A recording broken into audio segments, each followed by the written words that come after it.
Assalamualaikum warahmatullahi wabarakatuh. Kami dari kelompok 4 akan menyampaikan hasil diskusi kami mengenai tugas review jurnal tentang diagram wall. Kelompok kami mereview jurnal yang berjudul Analisis Stabilitas Dinding Penahan Tanah Tipe Diafragma pada Basement Gedung Rumah Sakit. Next. Adapun anggota kelompok kami yang terdiri dari yang pertama Azhari Hidayah 07181021, Arya Rizky Pratama 07191013, saya sendiri Fatmawati 07191031 dan Putri Ayu Teguh Kinairet 07191064. Selanjutnya. Adapun timeline pembahasan kami yaitu yang pertama, pendahuluan. Yang kedua, metode penelitian. Yang tiga, hasil dan pembahasan. Dan yang terakhir, kesimpulan.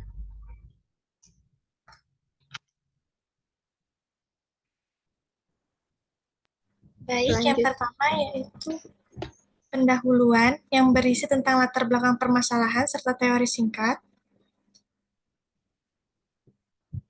Dengan pertumbuhan penduduk yang semakin meningkat, maka keterbatasan lahan dapat menjadi kendala yang cukup serius, salah satunya kebutuhan lahan parkir. Adapun solusi yang dapat dilakukan yaitu dengan membuat basement pada struktur bangunan sebagai lahan parkir.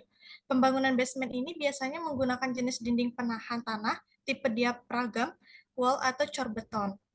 Nah, diaphragm wall atau slurry wall merupakan dinding cor beton bertulang menggunakan wear mesh yang dapat dilaksanakan pada semua jenis dan kondisi tanah tanpa harus menurunkan muka air pada dinding basement karena bentuk strukturnya yang simpel, layaknya struktur dinding pada umumnya. Dalam pembangunan basement yang sering diperhatikan yaitu proteksi galian dan struktur dinding penahan tanah pada basement itu sendiri. Karena dinding penahan tanah merupakan struktur dasar atau yang berhubungan langsung dengan dasar tanah, maka hal tersebut sangatlah rawan terhadap kelongsoran atau pergeseran tanah. Sehingga untuk mencegah terjadinya kegagalan konstruksi ataupun akibat dari pergeseran tanah tersebut, maka sangatlah penting untuk dilakukan pengecekan kestabilan pada dinding penahan yang akan dijadikan sebagai penahan tanah pada area tersebut. Yang kedua yaitu metode penelitian yang berisi tentang pengumpulan data beserta analisis data. Pengumpulan data dilakukan menjadi dua, yaitu data primer dan data sekunder, yang dimana data primer itu diperoleh langsung dari lapangan, antara lain data tanah, data struktur bangunan, dan data topografi. Dan untuk data sekunder, yaitu data yang diperoleh dengan mencari informasi dan data terkait melalui media internet, jurnal ilmiah, maupun brosus teknis. Selain itu, data juga diperoleh dari pihak konsultan pelaksana ataupun pemilik proyek. Berikut ini merupakan struktur bangunan, yaitu penampang dinding penahan tanah yang ada pada rumah sakit. Kemudian, analisis data, adapun analisa ini yaitu dengan melakukan hitungan terhadap data yang sudah diperoleh dengan menggunakan metode Rankin dan Moore, serta dilakukan juga analisis dengan menggunakan perangkat lunak yaitu Geo5. Tahap pertama yaitu kita lakukan uji laboratorium terhadap sampel tanah sesuai dengan peraturan SNI, lalu kita akan memperoleh nilai kohesi, sudut geser, dan daya dukung tanah. Lalu yang tahap kedua yaitu kita menganalisa data dengan memperhitungkan terhadap geser, perhitungan terhadap penggulingan, dan perhitungan kapasitas daya dukung tanah. Berikutnya akan dijelaskan oleh rekan saya. Selanjutnya yaitu ada hasil dan pembahasan hasil analisa data.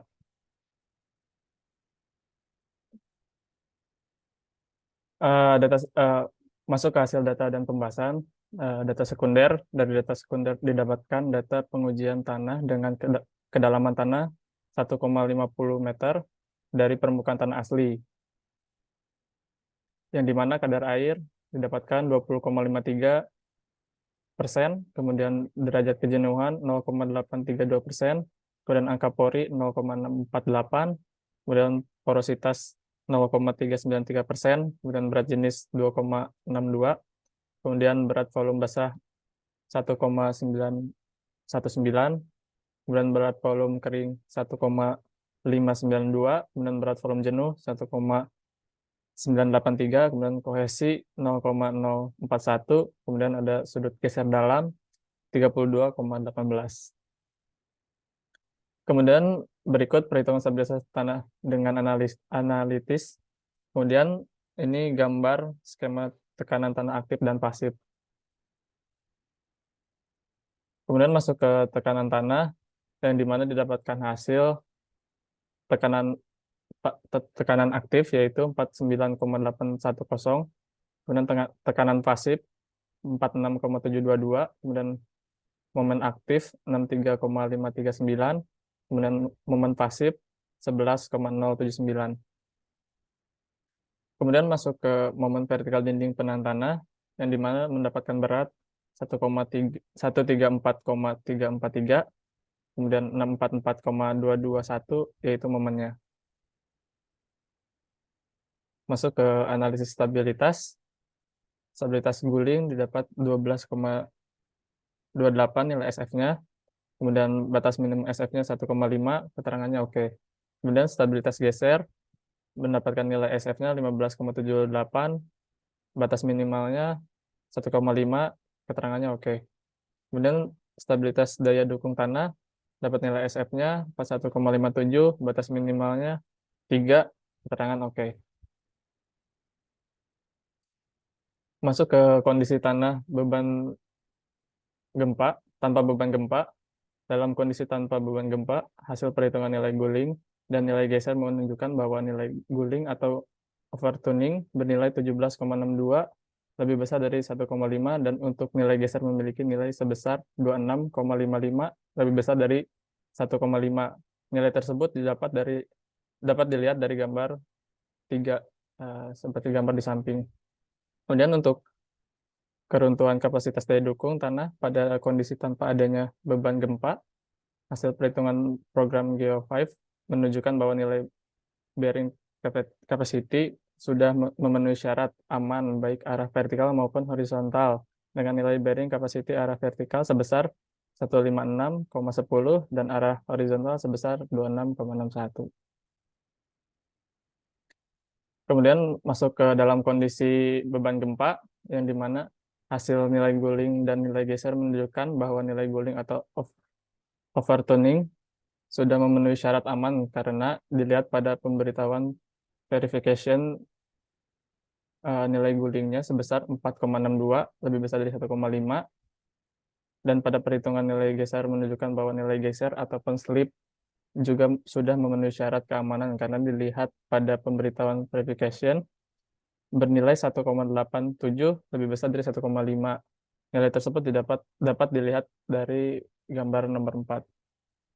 Kemudian sedangkan untuk keruntuhan kapasitas daya dukung tanah dengan kondisi adanya beban gempa, hasil perhitungan program Geo5 menunjukkan bahwa nilai keruntuhan kapasitas daya dukung tanah keduanya sudah sesuai statis factory, baik arah vertikal maupun horizontal, dengan nilai bearing capacity arah vertikal sebesar 9,04 dan arah horizontal sebesar 1,87. Dapat dilihat dari gambar nomor 5. Kemudian berdasarkan hasil analisis yang kemudian dibandingkan pada tabel nomor 6, analisis statis menggunakan Geo5 cenderung memberikan hasil density factor, guling, dan geser yang lebih tinggi dari metode analisis.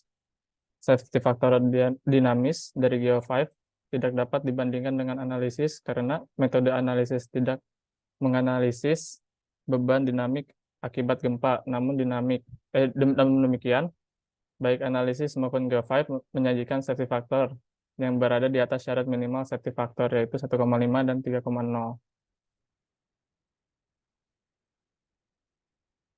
Selanjutnya akan dijelaskan oleh rekan saya. Baik, masuk pada poin nomor 4, yaitu kesimpulan. Di sini adalah kesimpulan dari hasil analisis data. Boleh dilanjut?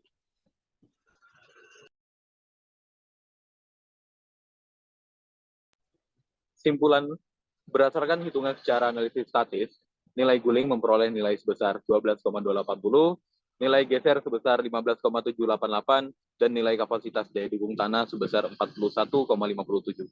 Dan hitungan menggunakan program Geo5 dengan dengan kondisi tanpa memperhitungkan beban gempa, nilai guling bernilai 17,62, nilai geser sebesar 26,55, dan nilai kapasitas daya dukung tanah untuk arah vertikal sebesar 156,10 dan untuk arah horizontal sebesar 26,61.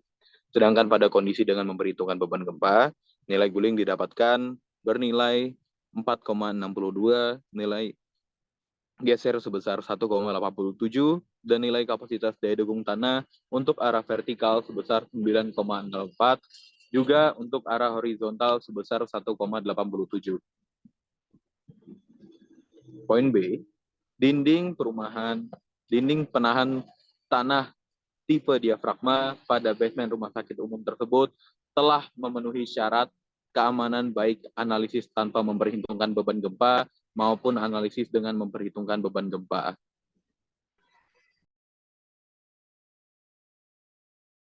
Untuk linknya, kelompok kami telah mencantumkannya pada daftar pustaka. Jadi untuk teman-teman bisa mengakses jika ingin melihatnya nanti.